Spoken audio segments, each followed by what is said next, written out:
माझी लाडकी बहीण योजना 2024चे अर्ज सुरू झालेले आहे। तर 31 तारखेपर्यंत तुम्ही अर्ज करू शकता, परंतु अर्ज करताना तुम्हाला बँक अकाउंट अचूक देणं आहे। कारण की जर तुमचे बँक अकाउंट जर तुमचे मिस असेल किंवा चुकलेले असेल तर तुमचे जे महिन्याला जे पैसे मिळणार आहे हे तुमच्या बँक खात्यामध्ये येणार नाही आहे।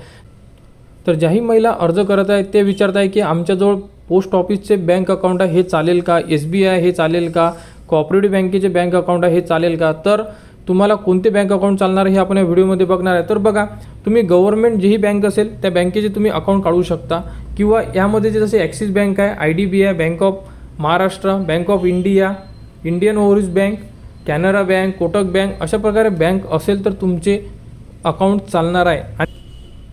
आणि जर तुमचे प्रायव्हेट बँक असेल जसे की HDFC वगैरे असेल, त्यानंतर इंडसइंड बँक असेल, तर हे बँकसुद्धा तुमची चालणार आहे, ॲक्सिस बँकसुद्धा चालणार आहे। फक्त आणि फक्त तुम्हाला हे चेक करणं आहे की त्या बँकला आधार कार्ड लिंक आहे का, आणि त्यानंतर त्या अकाउंटमध्ये DBT मार्फत म्हणजे डायरेक्ट बेनिफिट ट्रान्सफर यामार्फत पैसे येतात का।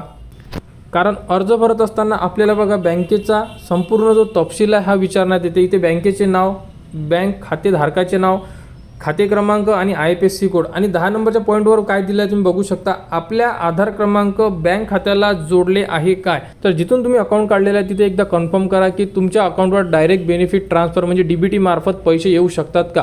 कोऑपरेटिव्ह बँकमध्ये तुम्हाला पैसे येणार नाही आहे, कारण त्यांचे ऑनलाईन व्यवहार खूप बँकेचे कमी असतात। आणि जर तुमच्याकडे पोस्टाचे अकाउंट असेल तर हे पोस्टाचे अकाउंट चालणार आहे, फक्त आणि फक्त तेच अकाउंट चालेल जे तुमचे ऑनलाईन अकाउंट आहे। कारण पोस्टामधून 2 अकाउंट मिळते तुम्हाला, एक सेविंग अकाउंट मिळेल आणि एक ऑनलाईन अकाउंट काढलेले मिळेल। आणि तुमचे अकाउंट जर पोस्ट बँकेमध्ये ऑनलाईन काढलेले असेल तर ते अकाउंट तुमचे चालणार आहे, आणि त्यामध्ये तुम्हाला डायरेक्ट जे अमाऊंट आहे हे तुमच्या अकाउंटला येऊ शकते। तर यामध्ये 2 अकाउंट आहे, त्यामधून फक्त आणि फक्त इंडियन पोस्ट पेमेंट बँकेचं अकाउंट चालणार आहे। हे तुम्ही एकदा पोस्ट ऑफिसमध्ये जाऊन चेक करू शकता।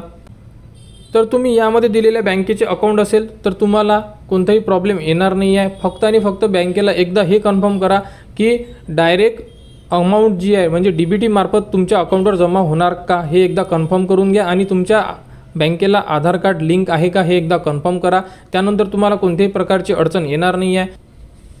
मुख्यमंत्री माझी लाडकी बहीण योजना 2024 बद्दल कोणतीही अपडेट आली तर ती तुम्हाला आपल्या यूट्यूब चॅनल उपलब्ध करून देण्यात येणार आहे। त्यासाठी आपल्या चॅनलला सबस्क्राईब करा व हा व्हिडिओ इतरांपर्यंत शेअर करा।